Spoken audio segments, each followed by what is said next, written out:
What's up, everybody? Welcome to episode 7 of Sundays with Strika. I'm your host, Laika Bibi, aka Strika. After a long wait for basketball fans across the country and around the world, the NBA is back and the WNBA is back. It's been a crazy week. We've seen a lot of great performances over the last several days. I know professional sports leagues have been returning left and right. I know the Premier League and La Liga seasons just ended. Serie A is close to ending. MLS is in their semifinals now of their MLS is back tournament. But now the NBA is back, WNBA is back, and Major League Baseball is back too. And really, most of this episode is probably going to be talking about some of the observations I've seen from the handling of a lot of these sports leagues returning to sports and some individual basketball performances that really were eye-catching and maybe even some overreactions to week 1 of the NBA. I don't know.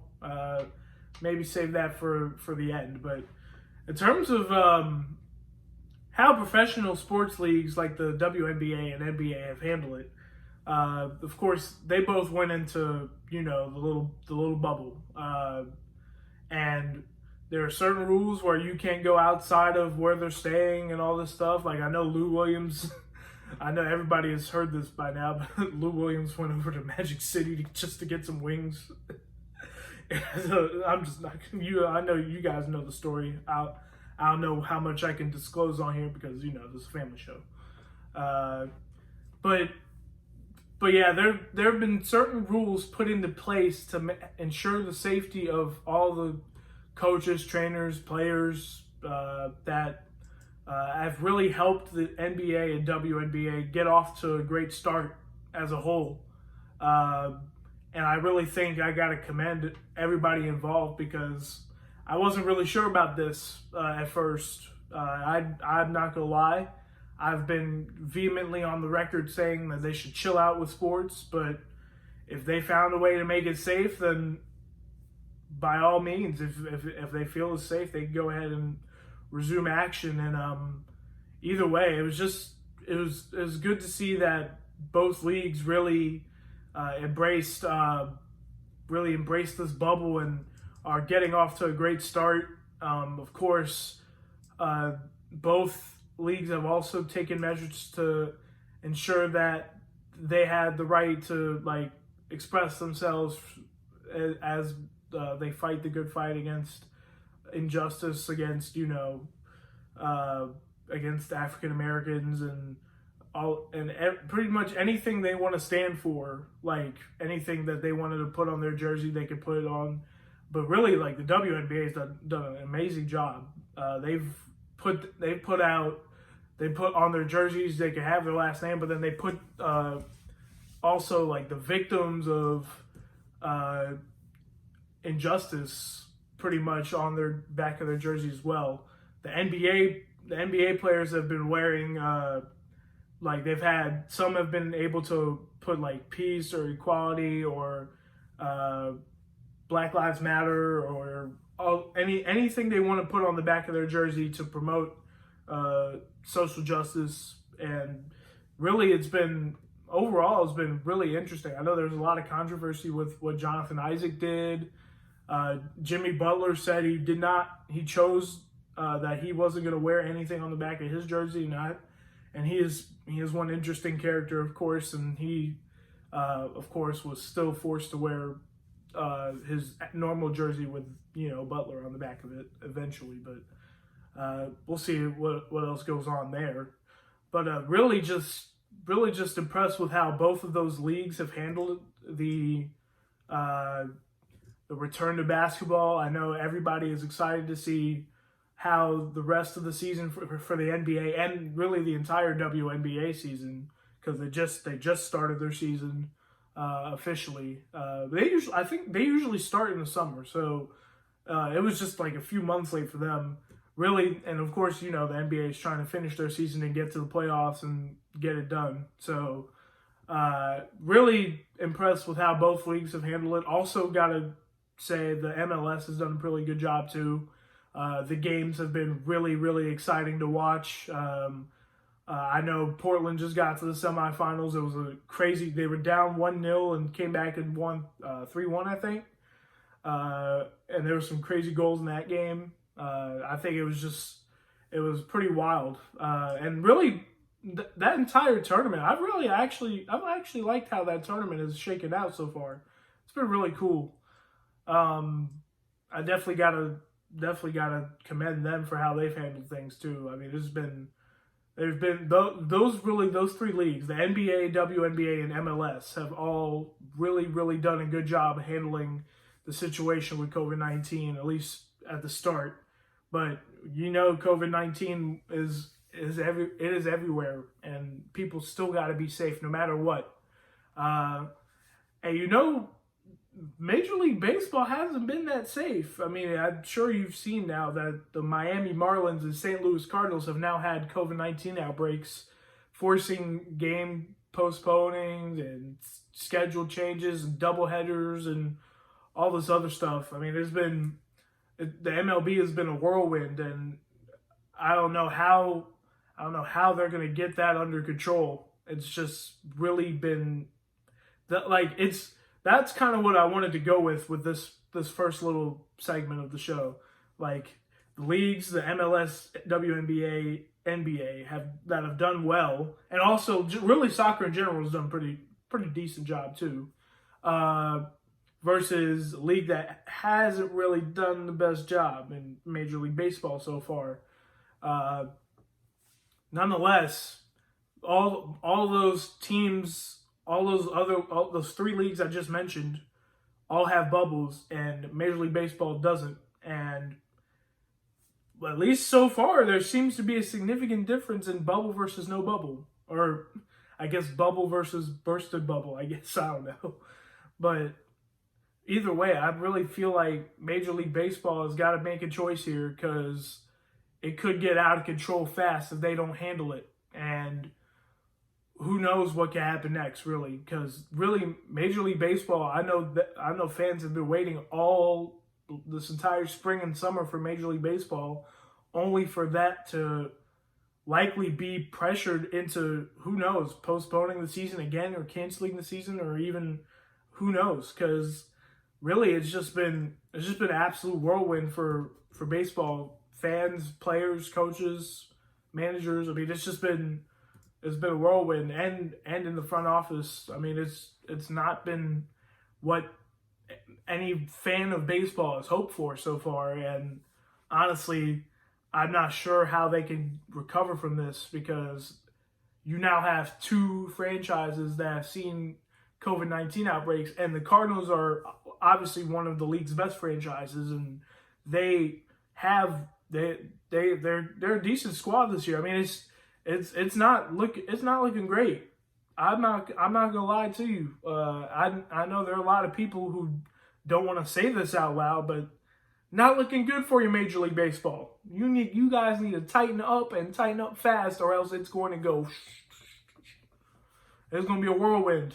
But really, I honestly have either way, at least for Major League Baseball, WNBA, or MLS, WNBA, NBA, it's been really good. MLS is gonna be done soon, because we're in close to the semifinal rounds for that MLS is Back tournament, like I mentioned a little bit earlier.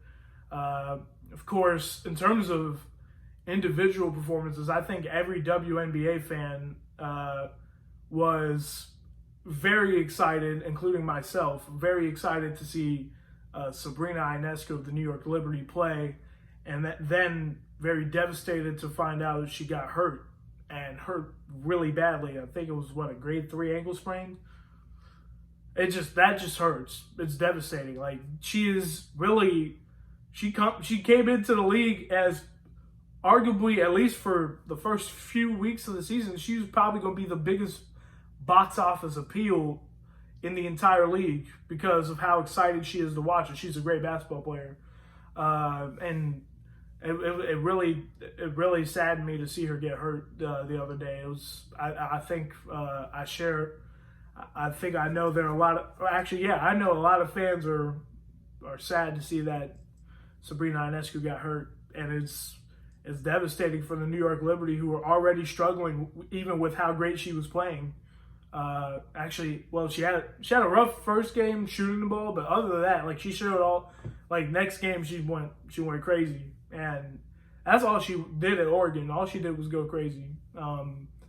But really, just it hurts the New York Liberty so much because she's like everything to that team this year, and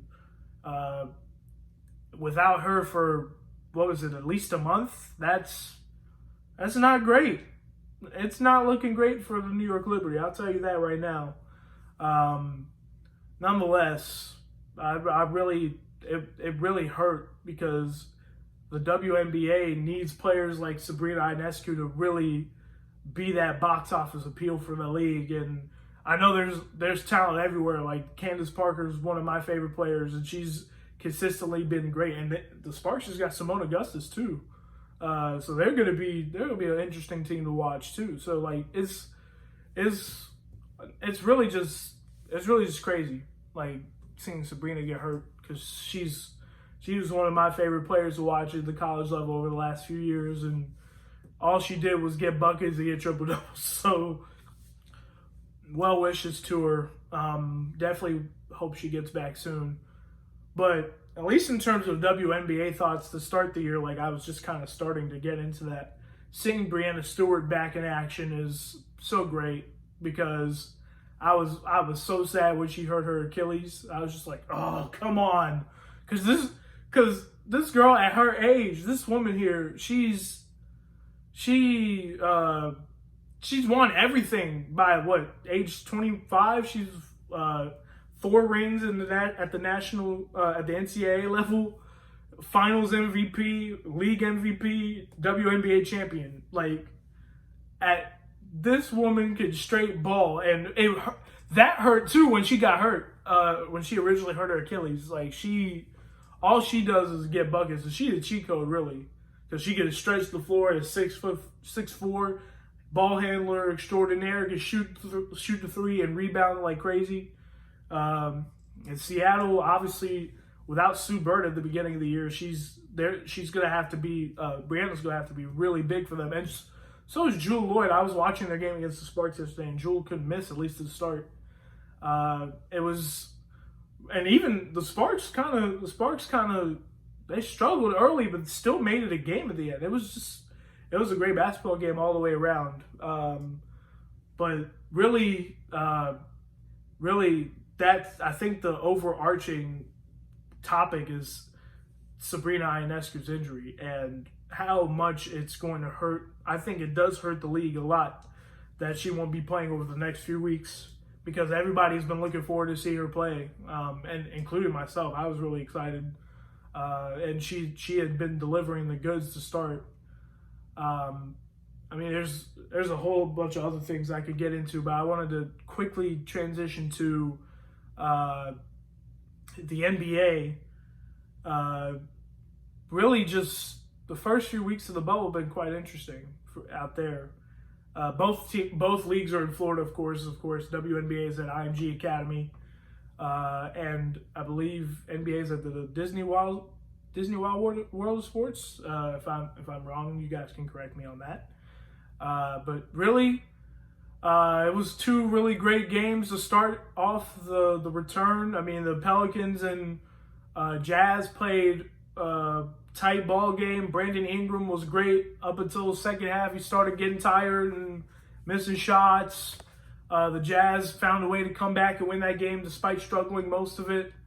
Of course, the Lakers and Clippers game was insane. The Clippers shot the cover off the ball, but the Lakers defense really was really the difference. They found a way to battle, and I mean, it was a great battle all the way around, and of course the Lakers came away winners in that one with how well Anthony Davis played. I know LeBron James had the go-ahead shot. He shot 6 of 19, but still showed a lot of his, why he's, LeBron. I mean, he did his thing. Of course, naturally with a game like that, of course, there are many overreactions on both sides. Then both teams kind of switched around. I know the Clippers lost their first game, but they kept shooting the cover off the ball against the Pelicans. They made 25 threes yesterday. And they annihilated New Orleans. I think they might have beat them just shooting threes. But I don't know how many points the Pelicans scored, but at one point, going into the fourth, the Clippers were outscoring them by threes, 63-61, and it was wild.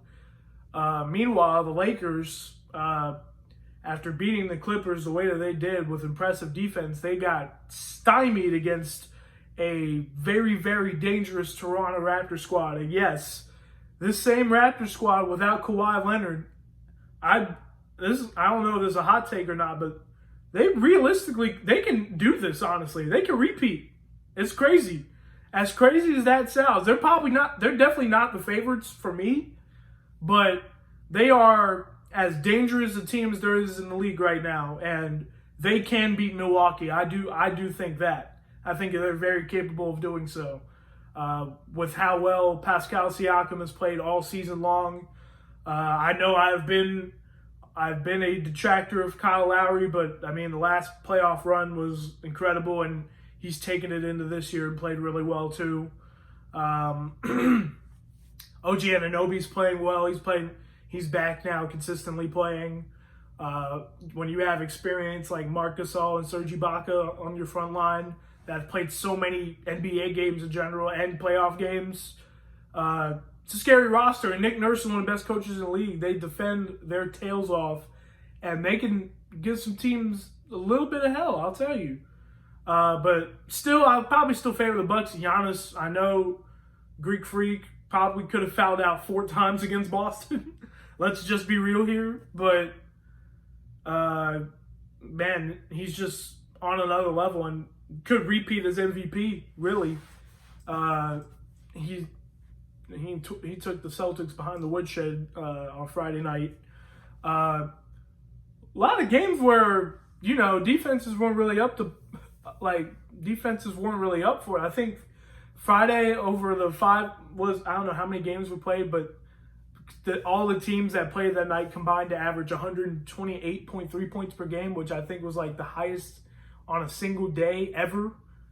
Like the Houston Rockets and Dallas Mavericks, it felt like nobody was missing somehow. I mean, first of all, James Harden pretty much dropped what he had, 49 or 50, yeah, 49. 14 of 20 shooting. He looked great.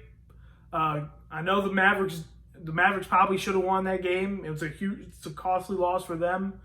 But Luka Doncic, despite getting triple-double, even think about it, he had a 28-point triple-double, and I don't even think he played that good. Really, Porzingis was their best player that night. I mean, he was making everything. This man had like 36 and 17 rebounds or something. Trey Burke wasn't missing. I mean, it was a great game overall. I mean, Robert Covington got that tip in off the missed free throw by Harden. It was just an incredible basketball game. Something like I've never seen before. I mean, it was 119 to 106 after 3 quarters. That should just tell you. But Harden, despite he got 49, but that's not 50, and somebody actually did get over 50 this week, and that was Raleigh, North Carolina's own TJ Warren, who pretty much gave 2 middle fingers to every Phoenix Suns fan that watches the Phoenix Suns. This man was cooking from the get-go against the Sixers yesterday. 53 points. I don't know what he shot from the field. It was like 20 out of 20-something, and he was absolutely on fire. I think he had 29 in the first half and 24 in the second. So, and you got to remember, this was a guy that was traded away from Phoenix for a second-round pick and for cash. So he pretty much got traded for nothing and managed to find I honestly felt Indiana is a perfect situation for him to really thrive. And I mean, obviously this was huge for him to get back to the swing of things and come back with a bang. I don't think any NBA fan would have predicted that TJ Warren would be the first player to get 50 in the bubble. Harden was probably like a realistic choice because he's the league's leading scorer. He's averaging 35 a game now or something. But really, nobody on earth, including myself, thought that it would be TJ Warren who he didn't get 53 he got 53 in regulation. That's how much it was. And to think, Joel Embiid had a 41-21 game, 41 points, 21 boards, and was somehow outdone. That's actually crazy. But at least in terms of my observations, at least for championship aspirations, the Lakers and Clippers are still probably my two favorites in the West. However, there are teams that could beat I think there are teams that can, like, they really have the offense. Like the Rockets will be dangerous if they get the right seeding. Oklahoma City looked great too. I gotta admit, I mean OKC, considering what they had, and they've somehow lucked out with the situation, getting the players they got in return for Westbrook and Paul George. They've done a really good job, and they're going to be a dangerous out in the playoffs. Portland too. I think the way they played against Memphis the other day. I mean, I really feel like their experience, if they eventually play Memphis in that little play-in thing for the playoffs, eventually I think that experience of Portland is the real advantage here. Although Memphis' future is very bright. They got, obviously, John Morant is just, South Carolina beast, But either way, at least in the East, I would say Bucks. I still favor the Bucks, but I'll have Raptors too, and then maybe if the Celtics can snap out of it, maybe they can do something with it. I think they really need to have. Well, I don't think Jason Tatum's going to shoot as bad as he did. Like he was shooting bad, and he was getting so many good looks. It was just nothing was falling for him yet. Friday night against the Bucks, but really just the Celtics, if they could get their act together offensively, they can be dangerous. I think we knew this, but we knew all this stuff already. We knew how good all these teams were. And you guys should just let me know in the comments who you think, who do you think could be are there any teams that could challenge the Lakers, Clippers, Bucks, and Raptors, the top two seeds on each side right now in the West and East? If there are any teams you think could challenge them, let me know. And of course, you know what it is. Really just crazy. I mean, of course, like I've mentioned over the last few episodes, AAU ball is already back to the swing of things. Most events in South Carolina and Georgia are going on right now.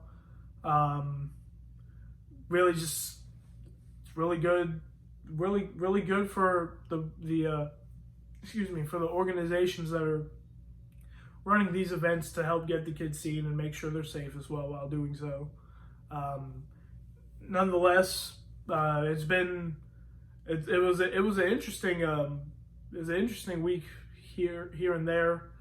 Got some good stuff from all those events. So hopefully it goes well out there for everybody involved, and I want them to be safe. And who knows? Maybe I could make a venture out there sometime soon. Who knows? I don't know. Maybe. Definitely have to see this week, but nonetheless, I want to talk more about these leagues every week.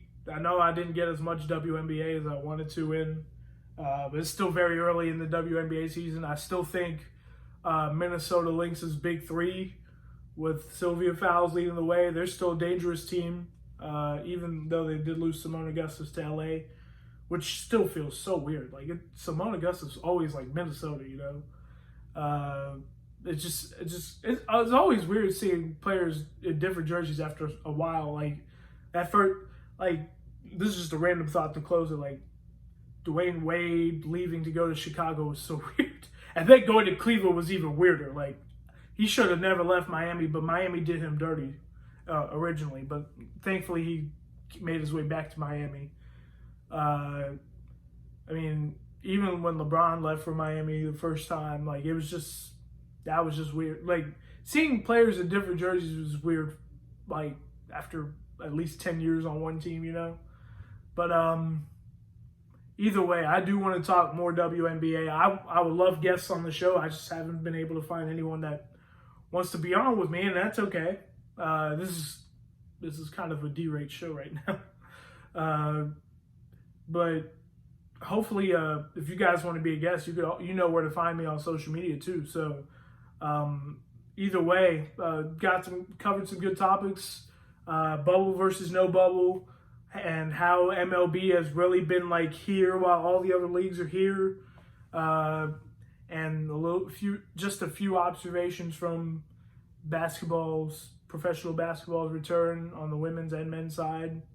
I think that about wraps it up. This has been episode 7 of Sundays with Strika. Once again, my name is Laika Abibi, and you know where to find me on social media, at StrikaNation24 or at STRIKA'LITES. Of course, you're watching this on the STRIKA'LITES YouTube channel, so make sure you subscribe. We got more content on the way, and I promise you, with my stuff, we're gonna have some heat. We got some heat coming. Of course, on my other YouTube channel, WJG Sports, we just put up highlights from the WJG Sports Classic. If you want to go check that out. Let's see, anything else? I think that's about it. This has been, once again, episode 7 of Sundays with Strika, and I will see you again next week. And yeah, peace.